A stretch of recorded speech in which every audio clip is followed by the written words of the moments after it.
I am David W. Parker. This is Programming Today I Learned, 3D Math Series, episode 25. Today we're going to be looking at the matrix form of orientation and angular displacement. A lot of concepts in this episode, not as much math, and let's jump right in. So orientation is given by a rotation from a known reference orientation, identity or home orientation. And this rotation amount is called angular displacement. So think of some kind of vector spinning or an object spinning around. That is its orientation. The term orientation will be used for parent-child relationships, and angular displacement will be used for source-destination relationships. The distinction too is similar between, such as points and vectors. They're mathematically the same, but they're not equivalent identically conceptually. So think of it as in terms of this object is oriented this way per that other object versus this object has been displaced into a new location. So that takes on the form just like a regular 3x3 matrix. For the first row is the x value, second row is the y, and third is the z in terms of how it's being rotated. Has several advantages and several disadvantages, and we'll cover these very briefly, and that's going to be it for this episode. So it's easy to calculate the rotation of the vectors because they're available immediately within the matrix. So that's great. It's also used by the graphics APIs, so you don't have to do any conversion to other types.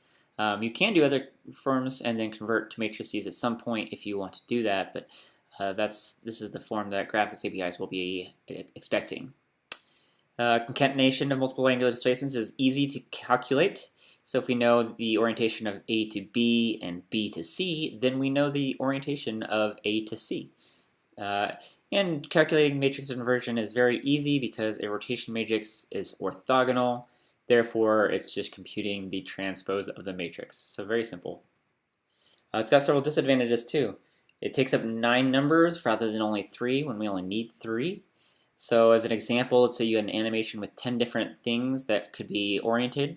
If you're at 15 hertz a second, that's 150 orientations per second you need to calculate. With 32-bit floating point numbers, that ends up being 5,400 bytes per frame.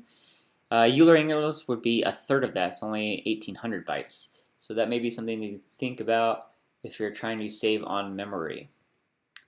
Additionally, it's not easy for humans to read. It's a lot of numbers, and they're all between -1 and 1, so you can't grok it easily by just glancing at it.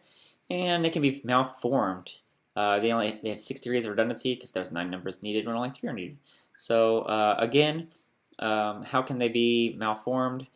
Well, if we have any non-orthogonal matrix, such as a scale, skew, or reflection, there is no definition of an orientation of an object by these. So it's not well-defined rotation matrix for those. A lot of modeling software, etc., can give off bad rotation matrices and floating point errors, round-off errors. This is known as matrix creep.